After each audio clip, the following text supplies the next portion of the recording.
जहां सीएम का स्वागत छात्राओं ने राम के भजन से किया। वहीं कार्यक्रम को संबोधित करते हुए सीएम ने कहा कि उत्तर प्रदेश यूपी कॉलेज का नाम शिक्षा जगत का चमकता हुआ सितारा है। गत सदी में शिक्षा और सर्वांगीण विकास के क्षेत्र में यूपी कॉलेज ने जो काम किए हैं, इसके लिए पूरा यूपी और देश विनम्र भाव से कृतज्ञता व्यक्त करता है।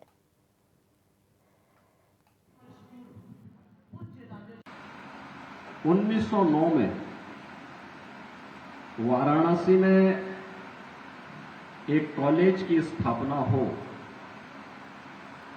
एक शिक्षण संस्थान स्थापित हो,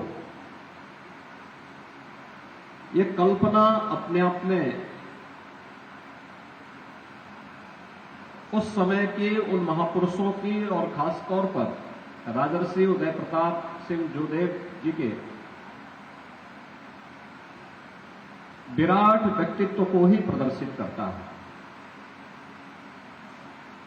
जिनके मन में एक भाव रहा होगा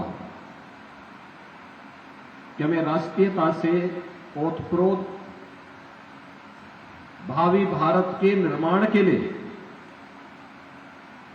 एक ऐसी शिक्षण और प्रशिक्षण संस्था देनी है जो देश की आजादी के आंदोलन को तो एक गति दे ही सके, आवश्यकता पड़ने पर हर एक क्षेत्र में इस देश को योग्य नागरिक भी दे सके।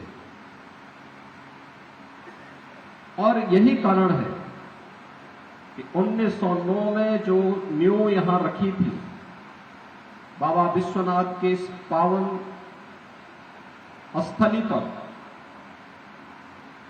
पिछले 115 वर्षों से जीवन के हर एक क्षेत्र में आप देखेंगे तो उदय प्रताप कॉलेज से जुड़े हुए जो प्रशिक्षित और शिक्षित जो स्नातक हैं, प्रास्नातक हैं, अच्छे स्पोर्ट्स पर्सन्स हैं, कृषि के क्षेत्र में हो, डेयरी के क्षेत्र में हो या जीवन के प्रत्येक अन्य क्षेत्र में, वो हम सबको देखने को मिलता है। पूरे देश के अंदर भी और राज्य के अंदर तो अक्सर उन लोगों से मुझे एक संवाद और संपर्क होने का मेरा अवसर प्राप्त होता रहता है। मैं आज सुबह ही जब इस कार्यक्रम के लिए गोरखपुर से प्रस्थान कर रहा था तो गोरखपुर में मंदिर के द्वारा संचालित महाराणा प्रताप शिक्षा परिषद के अध्यक्ष वर्तमान में जो हैं उनका नाम भी उदय प्रताप सिंह है। प्रोफेसर उदय प्रताप सिंह वह पूर्वांचल विश्वविद्यालय के कुलपति थे। तो आज सुबह सुबह, उनकी उम्र इस समय लगभग 95 साल है, वे मेरे पास आए। उन्होंने कहा कि आज आप यूपी कॉलेज जा रहे हैं। मैंने कहा कि मैं उसी कॉलेज में 5 वर्ष रह करके पढ़ा हूं।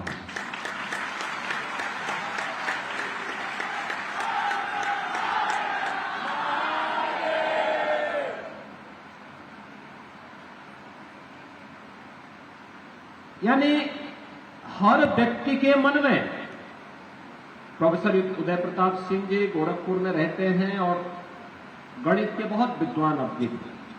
गोरखपुर विश्वविद्यालय में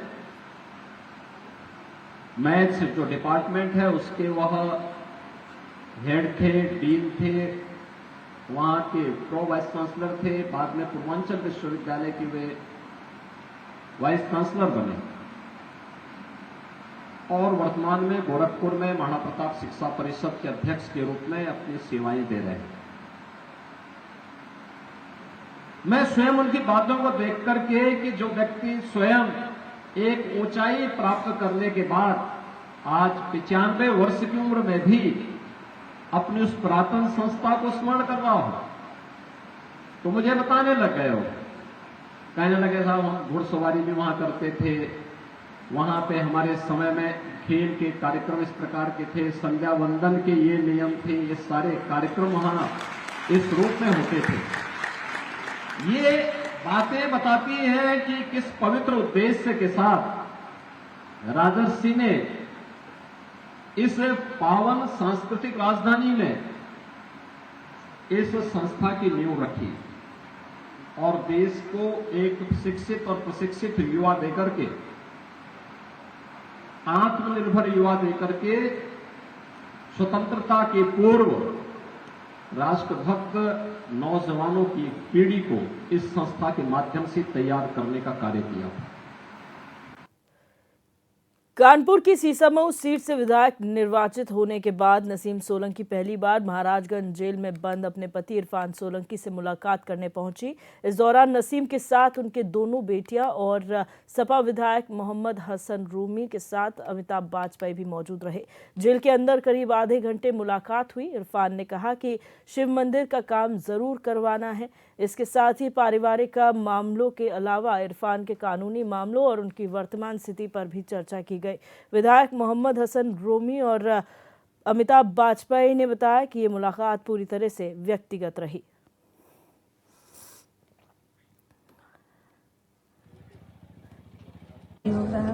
हर लिहाज से और जितने लोग मेरे साथ जुड़े हैं इंडिया गठबंधन से, कि खासतौर पे हमारे शहर के जितने समाजवादी कार्यकर्ता, नेता, विधायक जी लोग, दोनों लोग और सारे लोग, और जो है कांग्रेस की भी बड़ी टीम है मेरे, हम हो रहे थे, काफी भावुक हो गए थे देखकर। बहुत दिन बाद हम लोग अंदर मुलाकात हुई है, बाकी ठीक है। समाज कल्याण मंत्री असीम अरुण मैनपुरी की करहल पहुंचे और पीड़ित परिवार से मुलाकात की। वहीं मंत्री असीम अरुण ने पीड़ित परिजनों को हर संभव मदद का आश्वासन दिया। गौरतलब है कि 20 नवंबर को उपचुनाव के दौरान दलित युवती के साथ दुष्कर्म के बाद उसकी हत्या कर दी गई थी।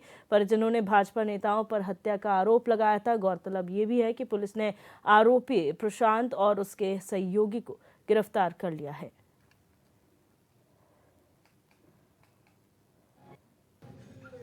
मैनपुरी के करहल में बहुत गंभीर घटना समाजवादी पार्टी के गुंडों द्वारा की गई। ये समाजवादी पार्टी के लोगों का दस्तूर रहा है। अयोध्या में, कन्नौज में और अब मैनपुरी करहल में ये घटना हम लोग को देखने को मिली है। पुलिस की विवेचना से मैं संतुष्ट हूँ, क्योंकि दोनों अपराधियों को तत्काल पुलिस ने गिरफ्तार किया। मैंने वीडियो आदि भी देखे तो पूरे प्रमाण के साथ गिरफ्तार किया गया है। डीएनए साक्ष्य भी लिए गए हैं, जिसके आधार पे मुझे पूरा विश्वास है कि जैसे कन्नौज में बहुत तेज़ी के साथ नवाब सिंह के खिलाफ ट्रायल चल रहा है, उसी तरीके से करहल में भी हम लोग 4-6 महीने के अंदर इन अपराधियों को फांसी की सज़ा दिलाएंगे। लेकिन सज़ा के साथ साथ परिवार को ताकत भी देनी है। परिवार के लिए सरकार द्वारा जो आर्थिक सहायता अनुमन है वो दी जा रही है। सचिव शाहनवाज आलम ने सुप्रीम कोर्ट के फैसले का स्वागत किया है, जिसमें सुप्रीम कोर्ट ने संविधान की प्रस्तावना में से सेक्युलर और समाजवादी शब्द हटाने की मांग वाली याचिकाओं को खारिज कर दिया है। ये याचिका भाजपा नेताओं की ओर से दायर की गई थी। आलम ने कहा कि सुप्रीम कोर्ट अपने पूर्व के ऐतिहासिक फैसले केशवानंद भारती और SR बोम्मई केस में पहले ही कह चुका है कि संविधान की प्रस्तावना में कोई बदलाव नहीं हो सकता है।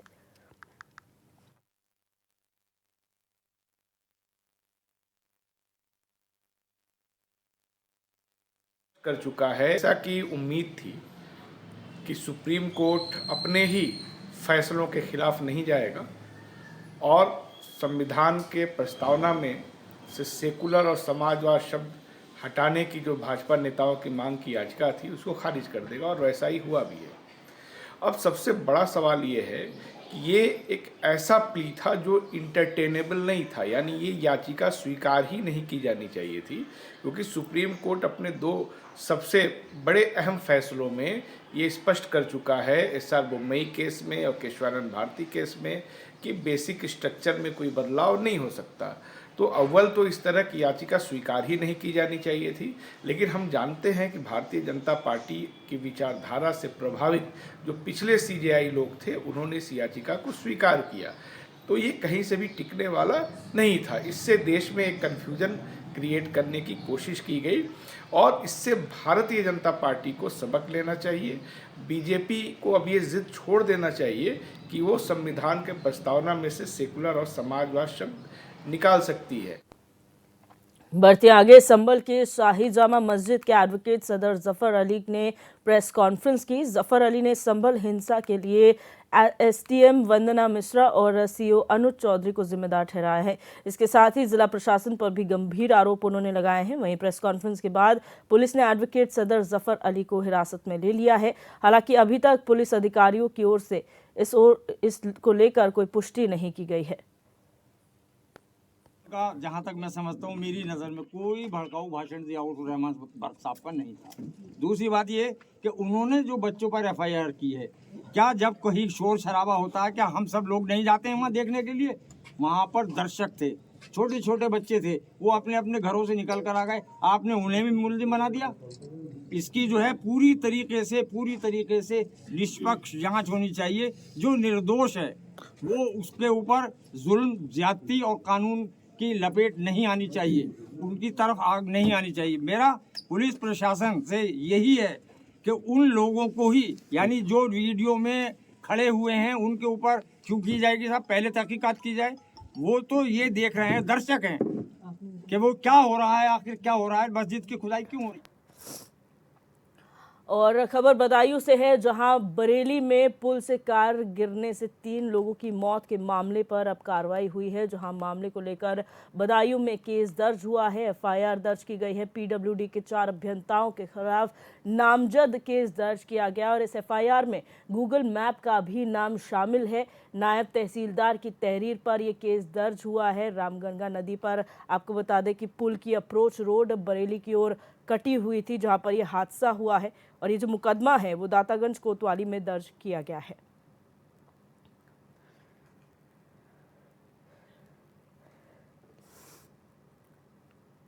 वहीं संभल में हुई घटना के बाद मऊ पुलिस प्रशासन अलर्ट हो गए है। जिले के अति संवेदनशील इलाकों में सुरक्षा व्यवस्था को लेकर कड़े इंतजाम किए गए हैं। वहीं एसपी ने पूरे शहर में फ्लैग मार्च किया। एसपी ने लोगों से अफवाहों पर ध्यान न देने की अपील की है। इसके साथ ही सोशल मीडिया पर पैनी नजर रखी जा रही है।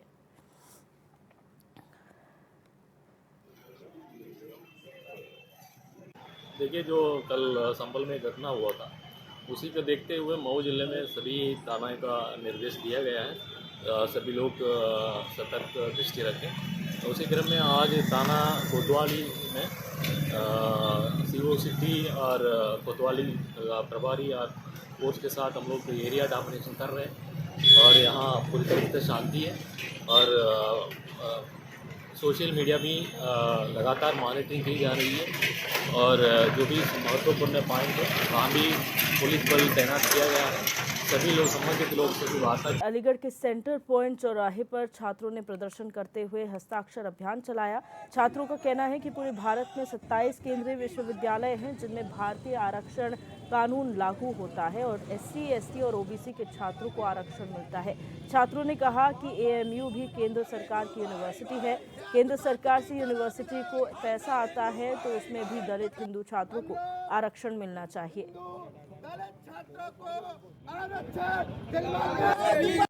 अलीगढ़ मुस्लिम विश्वविद्यालय के अंदर हिंदू दलित छात्रों का जो अधिकार है आरक्षण, हम लोग उसकी मांग कर रहे हैं। देखिए, केंद्र सरकार के पैसे से चलने वाला एक विश्वविद्यालय जिसमें हिंदू दलित छात्रों को आरक्षण देने का काम नहीं किया जाता, वहीं बनारस के अंदर बनारस हिंदू विश्वविद्यालय के अंदर हिंदू दलित छात्रों को आरक्षण देने का काम किया जाता है। जनता के पैसे से चलने वाले विश्वविद्यालय में दलित हिंदू छात्रों को आरक्षण क्यों नहीं?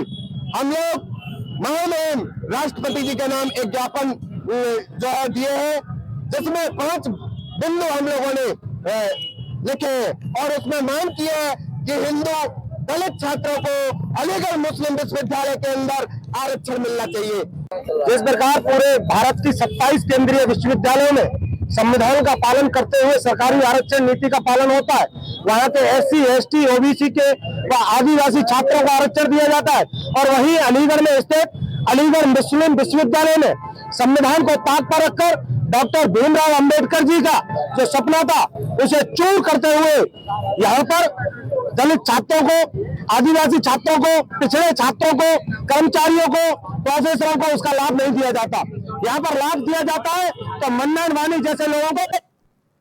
ग्रेटर नोएडा प्राधिकरण पर संयुक्त किसान मोर्चा के नेतृत्व में 10 किसान संगठनों ने जोरदार हल्ला बोल किया। इस दौरान अलग अलग किसान संगठन जत्थों में ट्रैक्टर ट्रॉली में सवार होकर ग्रेटर नोएडा प्राधिकरण पहुंचे और महापंचायत में शामिल हुए। किसान नेता राकेश टिकैत भी महापंचायत में पहुंचे और उन्होंने कहा कि प्राधिकरण किसानों की बात को सुनने को तैयार नहीं है। किसान नेता रूपेश वर्मा ने कहा कि किसानों का आंदोलन अब निर्णायक चरण पर पहुंच चुका है। उन्होंने आगे कहा कि 2 दिसंबर को संसद सत्र के दौरान दिल्ली कूच के रूप में किया जाएगा।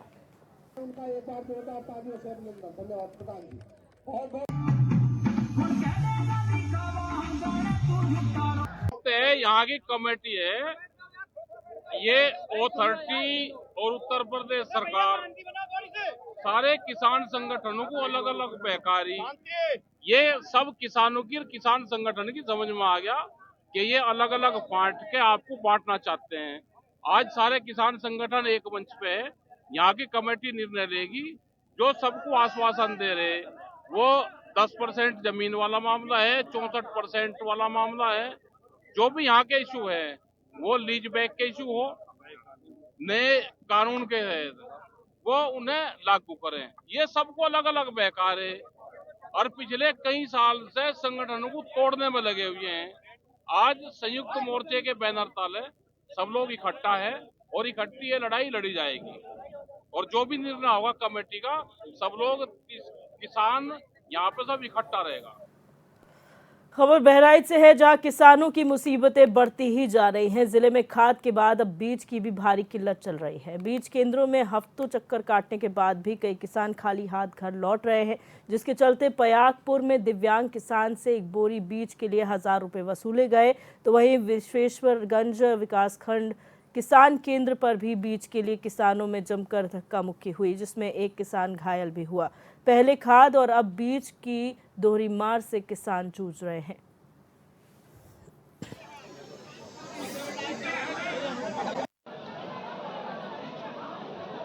हम आने थे बीज के लिए बिलाक पर। हाँ, हमको बीज आज हफ्ता से दौड़ा रहे हैं, एक बोरी नहीं मिली है। कौन दौड़ा रहा है आपको? जो यहाँ पे बांटते हैं। क्या बोले? अब वो बोले 4 से आज से एक बोरी केवल दिए हैं। एक बोरी कितने में दिया? ये 950 में पहले था, अब 1000 लिए हैं। 1000 लिए हैं। कौन लिया आपसे 1000? वो जो पार्टी की ये टोकन काट। कानपुर के थाना ग्वालटोली में तैनात एक दरोगा पर उसकी पत्नी ने गंभीर आरोप लगाए हैं। पत्नी ने दरोगा पर मानसिक और शारीरिक उत्पीड़न करने समेत निजी तस्वीरें वायरल करने के आरोप लगाए हैं, जिसे लेकर पीड़िता ने पुलिस कार्यालय में सहायक पुलिस आयुक्त से मुलाकात की और मामले की जांच कराने की मांग की। वहीं मौके पर मौजूद दरोगा ने भी अपना पक्ष रखते हुए बताया कि महिला ने उसके साथ धोखे से शादी की है, क्योंकि वो पहले से ही शादीशुदा है। फिलहाल सहायक पुलिस आयुक्त के आदेश पर मामले की जांच की जा रही है।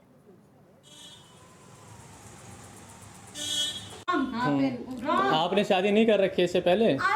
महिला मेरठ की रहने वाली हैं और दरोगा जी यहीं पोस्ट है कानपुर में। तो इनका आरोप है कि वो शादी के बाद भी उनको अपने घर में नहीं रख रहे हैं और दरोगा जी का भी अपना आरोप है इनके खिलाफ।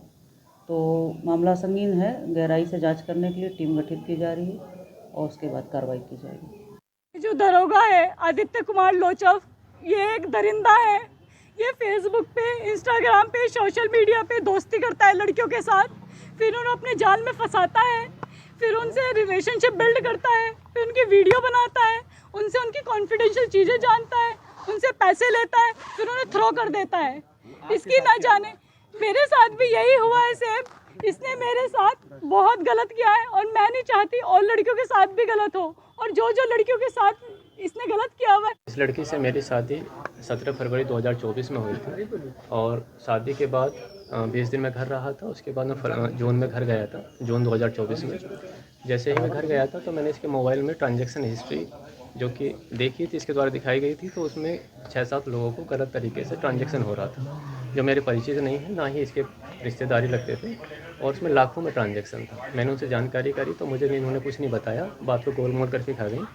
इनके काफ़ी सारे बैंक अकाउंट हैं जिनकी मैं गिनती नहीं कर सकता, और हर खाते में 15-20 लाख से ज़्यादा का ट्रांजैक्शन है। कुछ में करोड़ों के भी ट्रांजैक्शन है। आय का कोई स्रोत नहीं है इनका।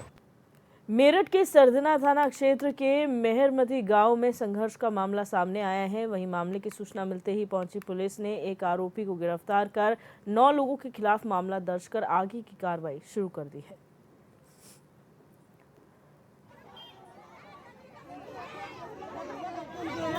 मुस्लिम समाज की बहुसंख्या आबादी है, उनकी संख्या तकरीबन वहाँ 7 या 8 हज़ार है दोनों गांव की मिला के, और जबकि हिंदू समाज की आबादी मात्र 600 है। एक हमारी बेटी एक अपने खेत में उपले पातने के लिए गई हुई थी अपने प्लॉट में, और जब वो उपले पात रही थी तो कुछ मुस्लिम समाज के छोटे बच्चे आते हैं, उन बच्चों को वो मना करती हैं कि भाई हमारे उपले फूट रहे हैं, आप अपने घर चले जाओ।